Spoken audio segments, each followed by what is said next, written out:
Hi everyone, just another video to share. I've been working with a lady. I think she's in the UK. Not been out the house. I've been talking to her through my popular text therapy in my group on Facebook called Panic Attacks Be Gone. The text therapy is popular because it's free. Anybody can message me, private message me in the group, and I'll help them. I'll text them back, I'll give them ideas, give them prompts, basically mentoring them and through all their issues. Now you might say, how does text therapy work? Well, you know, it does because I use NLP, CBT, a bit of hypnosis as well as it's direct suggestions or subliminal suggestions and whatnot.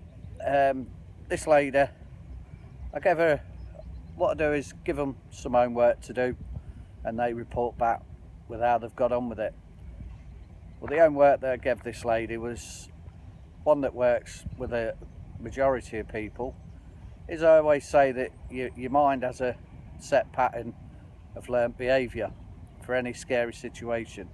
Once you've been scared the once, your mind will log that memory, give it a feeling. So every time you get that feeling, it flashes back to the memory, and consequently you're scared and you won't visit that situation again. So what we do is we spin that feeling on its head and the memory, and we give you something silly to do, because your mind will only accept suggestions when it's excited, and when it's not got a plan, not got a set route, not got a set pattern and behaviour for what you're doing. So I did ask her to walk down the stairs, go to the front door, open the front door, and just walk backwards through the front door, because straight away as the momentum of walking, you're going out the premises but your eyes are still looking inside. So it's like you're attached to the inside still, whereas you're venturing outside.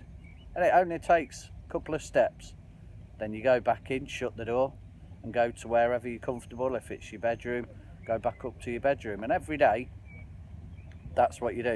You just test it a little bit more, and before long, you can walk down the street. Okay, you're going to look silly, like this lady said.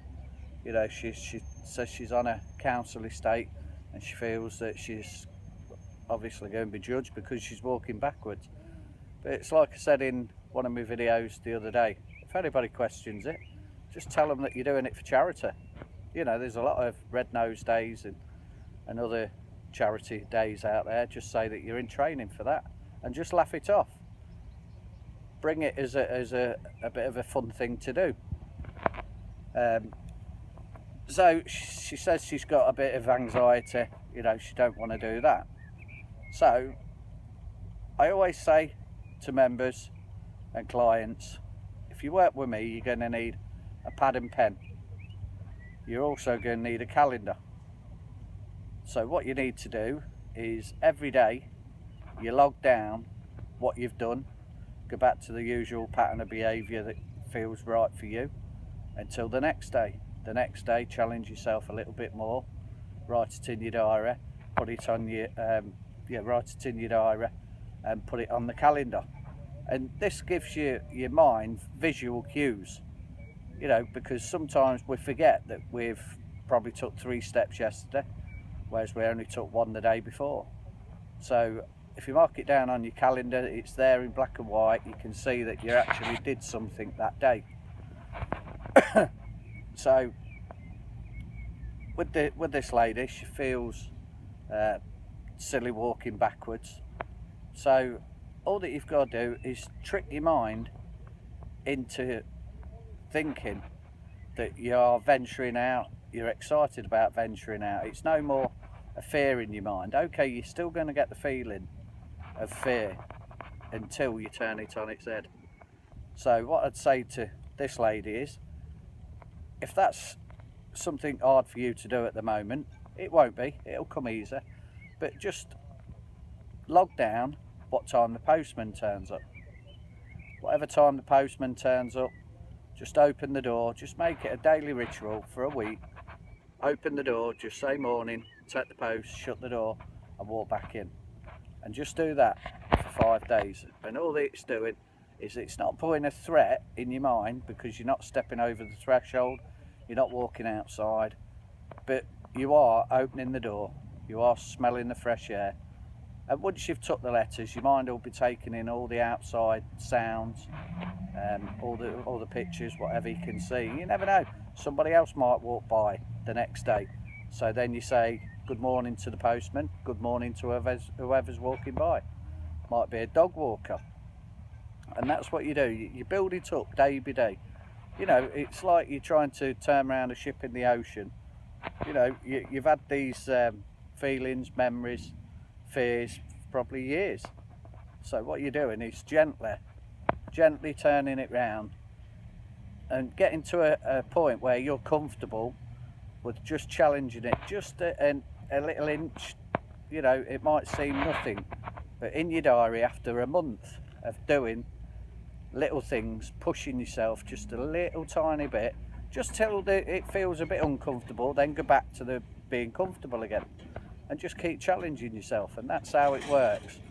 But if you don't write it down, you won't see these little tiny changes that you're doing every day. Until the end of the month, you can look back and say, wow, I've spoke to, you know, you make it a challenge.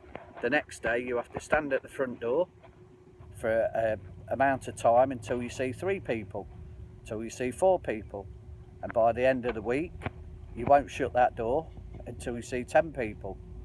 And all this is making a game of it. And you'll know when you were children how you like playing games, and that's what you've got to go back to, making these challenges fun. Because like I said in all the other videos, if there's a situation that's painful, your subconscious mind will give you all the pictures and all the memories and all the feelings of fear. So I hope this helped.